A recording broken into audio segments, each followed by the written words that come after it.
Welcome to Star Bios, the podcast where we delve into the fascinating lives of Hollywood's most iconic stars. I'm your host, Casey Gold, and today we're shining the spotlight on the one and only Roy Orbison.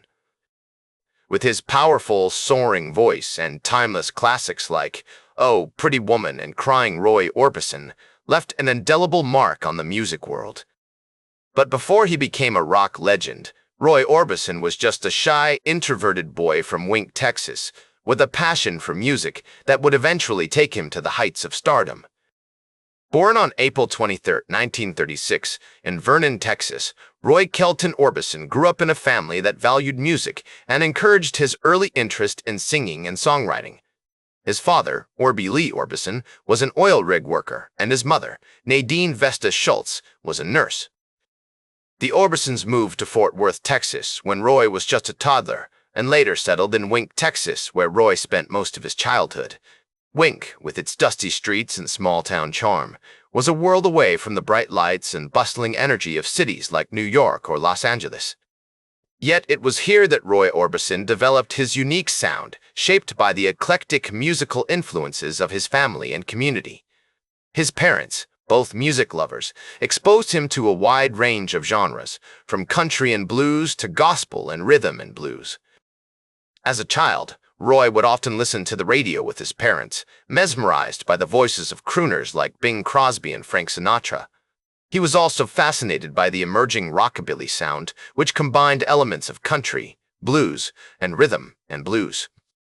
Artists like Elvis Presley, Carl Perkins, and Johnny Cash were his heroes, and he spent hours listening to their records and trying to emulate their styles. Roy's early education took place at Wink Elementary School, where he was a shy and introverted student who found solace in music. He began singing in the school choir and later formed his own band, the Wink Westerners, with some friends from school. The group performed at local talent shows and dances, playing a mix of country, rockabilly, and rhythm and blues covers. As Roy entered his teenage years, his family faced financial struggles, and his father took on extra work to make ends meet. Despite these challenges, the Orbisons remained a close-knit family, and music continued to be a source of comfort and joy. Roy's parents encouraged him to pursue his passion, even when it seemed like an unlikely path to success. In 1953, at the age of 17, Roy graduated from Wink High School and enrolled in North Texas State College in Denton, Texas. It was here that he met his first wife, Claudette Frady, a beautiful and talented singer who would become his muse and inspiration. During his time at college, Roy continued to develop his music skills, playing in local bands and performing at fraternity parties and other events. He also began writing his own songs, drawing on his experiences growing up in Wink and his observations of the world around him. As we explore Roy Orbison's early life, it becomes clear that his small-town upbringing, supportive family, and eclectic musical influences all contributed to the development of his unique artistry. The shy, introverted boy from Wink, Texas, was slowly transforming into a confident performer with a voice that would soon captivate the world. In the late 1950s, Roy Orbison began his professional music career, performing with various bands and singing demo recordings for other artists. His big break came when he met Joe Melson, a songwriter and musician who would become his collaborator and friend. Together, they wrote songs that would eventually be recorded by artists like the Everly Brothers and Buddy Holly. In 1959, Roy Orbison signed with RCA Records and released his debut single, Ooby Dooby, which became a moderate success. However, it was his next single, Only the Lonely, that truly launched his career. Written by Roy and Joe Melson, the song's haunting melody and Roy's soaring vocals captured the hearts of listeners everywhere, reaching the top of the charts in 1960. The success of Only the Lonely led to a string of hit singles, including Running Scared Crying and Dream Baby. These songs showcased Roy's unique ability to convey emotional depth and vulnerability through his music. His distinctive voice, with its impressive range and soaring falsetto, became one of the most recognizable in rock music. As Roy's popularity grew, he began touring extensively, performing on iconic television shows like American Bandstand and The Ed Sullivan Show. He also appeared alongside other legendary artists, such as Elvis Presley, Jerry Lee Lewis, and Chuck Berry, at the famous Rock and Roll Festival in 1961. Roy Orbison's music was not only a reflection of his own experiences, but also influenced by the social and cultural changes taking place during the 1960s. His songs often dealt with themes of love, heartbreak, and isolation, resonating with a generation of young people seeking authenticity and connection. In 1963, Roy Orbison embarked on a groundbreaking tour of the UK, where he was greeted as a hero by British fans. This tour helped pave the way for other American artists to break into the UK market, and cemented Roy's status as an international rock star. Throughout the 1960s, Roy Orbison continued to push the boundaries of his music, experimenting with new sounds and styles. He released a string of critically acclaimed albums, including Crying and In Dreams, which featured some of his most beloved songs.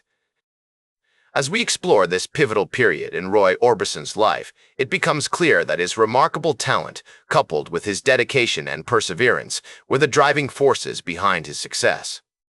With his unique voice, style, and songwriting abilities, he left an indelible mark on the music world, inspiring countless artists who followed in his footsteps.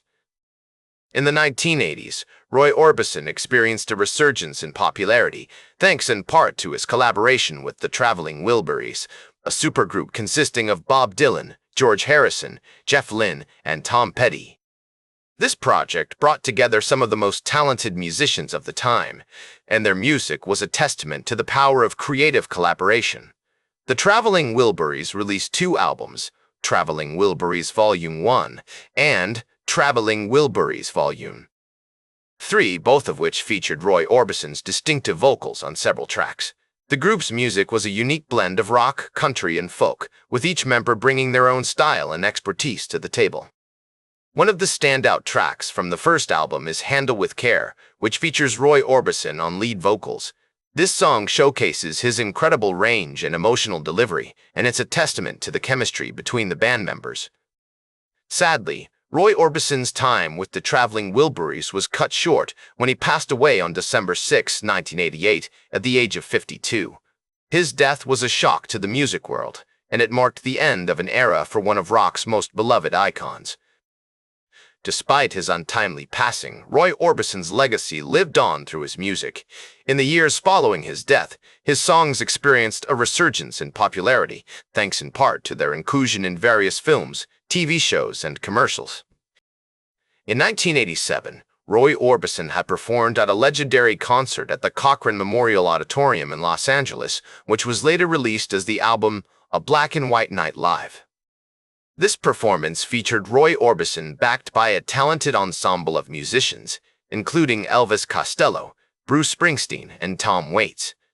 The album is a testament to Roy Orbison's incredible live performances, which were always marked by his charismatic stage presence and soaring vocals. It's a fitting tribute to his legacy, and it showcases the enduring power of his music. Today, Roy Orbison's music remains as popular as ever, with his songs continuing to inspire new generations of artists and fans alike. His influence can be heard in everything from rock and pop to country and folk, and his legacy serves as a reminder of the transformative power of music to touch our hearts and minds. As we conclude our journey through Roy Orbison's remarkable life and career, it's clear that his impact on the music world will be felt for generations to come. With his unique voice, style, and songwriting abilities, he left an indelible mark on the world of rock music, inspiring countless artists who followed in his footsteps. That's all for today's Star Bios. Remember to like, share, and subscribe. And until next time, I'm Casey Gold reminding you to keep shooting for the stars.